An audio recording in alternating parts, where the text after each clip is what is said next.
আসসালামু আলাইকুম। আজকে খবরে আমরা দেখতে পেলাম ইসলামী ব্যাংকের দুইটা গ্রুপ, এস আলম গ্রুপ এবং আগে যারা ইসলামী ব্যাংক পরিচালনা করতেন কর্মচারীদের মধ্যে মারামারি হয়েছে। এর ভিতরে এস আলম গ্রুপের লোকজনদের গুলিতে 5 জন আহত হয়েছেন, তারা হসপিটালে ভর্তি আছেন। আসলে এস আলম একটা সন্ত্রাসী গ্রুপের নাম।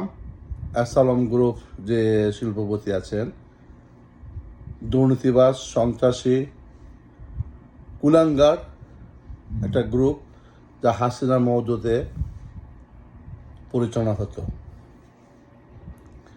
যাই হোক, আমরা প্রবাসীরা দাবি হলো ইসলামী ব্যাংক সূচনা লগ্নে থেকে যারা পরিচালনা করতেন জামাতে ইসলাম, ডেফিনেটলি তাদের হাতে এখন ইসলামী ব্যাংক যাওয়া উচিত। কারণ আমরা যারা অ্যাকাউন্ট করেছি, যেমন আমার পার্সোনাল অ্যাকাউন্ট আছে PLS, profit and loss share, সেই 1991 সালে অ্যাকাউন্ট করেছিলাম। তো যখন শুনেছিলাম এস আলম গ্রুপের কাছে হ্যান্ড ওভার করেছে বর্তমান সরকার এবং চুপ্পু, সে পরিচালনা পর্ষদে আছেন, তখন থেকে ইসলামী ব্যাংকে আর কোনো পয়সা রাখতাম না। কারণ ওরা তো ভোগে বিশ্বাসী, তাই তারা টাকা পয়সা লুটপাট করবে এই চিন্তা ভাবনা করে টাকা রাখতাম না।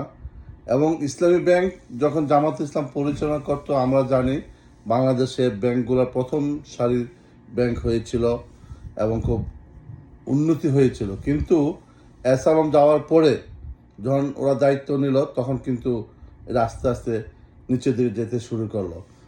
তাই আমরা গ্রাহকরা দাবি করছি ইসলামী ব্যাংক আবার সেই আগের জামাত ইসলামের হাতে চলে যাক, তাহলে আমরা নিশ্চিত হতে পারবো এবং আমরা টাকা পয়সা ওইখানে জমা রাখবো। কারণ এস আলম গ্রুপের আমাদের কোনো বিশ্বাস ছিল না। তাই বর্তমান অন্তর্বর্তীকালীন সরকারের কাছে আমাদের দাবি হলো ইসলামী ব্যাংক যেন আবার সেই জামাতে ইসলামী হাতেই সোপর্দ করা হোক।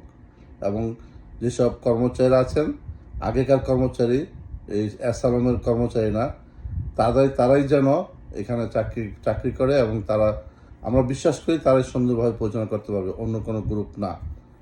ওকে, আমার তৌফিকি ইল্লা বিল্লাহিল আলিউল আজিম।